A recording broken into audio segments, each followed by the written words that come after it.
last one set the Senate, right after that, diniretso ko kayo sa number of platform. Bakit po na kayong labas gobyerno? Yes, after nung Senate budget hearing, pumunta ako sa House of Representatives. Sinamahan ko si dating Pangulong Rodrigo Duterte sa pag-attend niya sa hearing ng Panay. Ma'am, you were there until, how was it?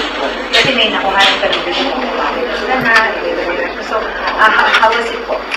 How was it witnessing the hearing? Pagod talaga ako nung araw na yon dahil hindi kasi namin alam kung anong mangyayari sa budget hearing. So, the day before, at nung umaga na yon, naghahanda kami para sa Senate budget hearing. So, medyo pagod ako. Nandun ako kasi, yes, sinamahan ko si dating Pangulong Rodrigo Duterte, and usually kasi hindi siya nakikinig sa mga kasama niya. So, humingi sila ng tulong sa akin na kung ano isabi, pagsabihan, gano'n. So, did you do that now? Humingi ng tulong kasi you approach him to tell him what you're supposed to do? Doon lang sa sinabi nung kasama niya na 6 a.m. pagising, nagsimula yung araw niya 6 a.m. and mga around 10:30 p.m. na ata yun. Sinabi nung na baka low blood sugar na, so ay hindi ko makain. So, nagpaalam ako na excuse na lang siya, but ayaw niya, pero naniwala naman siya nung sinabihan namin siya na kumain na muna siya. Pero kung how was it po? Kasi earlier the Senate you said you don't expect a fair trial for fair hearing for the President. Kayo, you were the reason. So how was it po?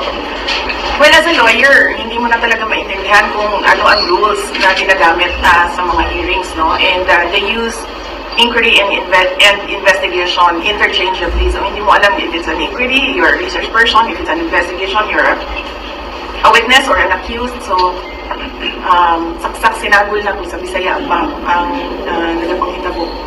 Okay. Ma'am, sorry, last na po.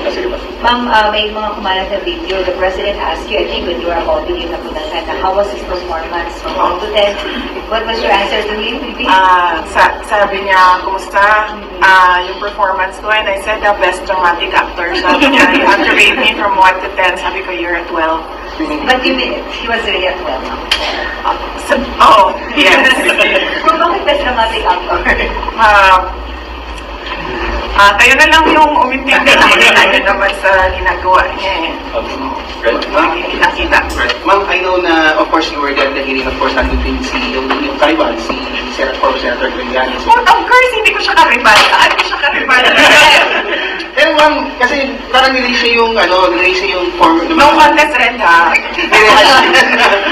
yung mga bank accounts po ni former President Duterte, ni Ma'am Adilet, saka isa inyo daw na join na farm daw. And sabi po ng PRRD na he's willing to post him, mag-dictate daw po in public, and he will also push you and your brothers, Pangulong and Mayor Pastel, to resign daw. Pag totoo daw po yung bank account. Your reaction po, ma'am?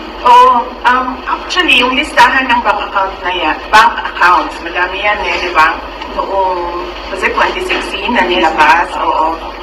Hanggang ngayon, may file ako niyan kasi nung lumabas yan, isa-isa ko pinuntahan lahat ng bangko. At tinanong ko sila, isa-isa sa mga nakapangalan sa akin at yung mga accounts. Meron talagang mga accounts doon na hindi alam ng bangko, hindi ko rin alam, pero nandoon siya sa listahan. So, tinatanong ko yung bangko, bakit may ganito? Sabi nila, baka non-existent talaga yan na mga accounts. So, meron akong accounting even nung mga sinasabi nilang transactions, tinanong ko din yan sa bank. Okay, sabi nga po, ma'am. While you were at the House Committee on Good Government, ma'am, they handed over a letter of invitation sa Good Government and Public Accountability. What was your initial reaction po, and pupunta po ba kayo sa next hearing? Initial reaction ko, siguro narinig nila yung hearing ko sa Senate kasi yung interview ko sa Senate na narinig nila kasi tinanong ako doon bakit hindi ako pumupunta sa mga hearing. Sinabi ko kasi hindi ako naiimbita. Totoo yun. Nakalimutan ata nila na imbitahin ako. Inimbitan nila ako isang beses lang doon sa unang-una. Pumunta ako, umupo ako doon, hindi man nila ako tinanong. Kung nakikita nyo, nakaupo lang ako doon. Nasasayang yung oras ko, kaya nagpaalam ako kung pwede akong umalis. Pinayagan naman nila ako na umalis ako. So, hindi ko alam kung bakit. Inimita nila ako, hindi man nila ako binigyan ng mga tanong. Pero, hindi ako attend sa hearings na susunod.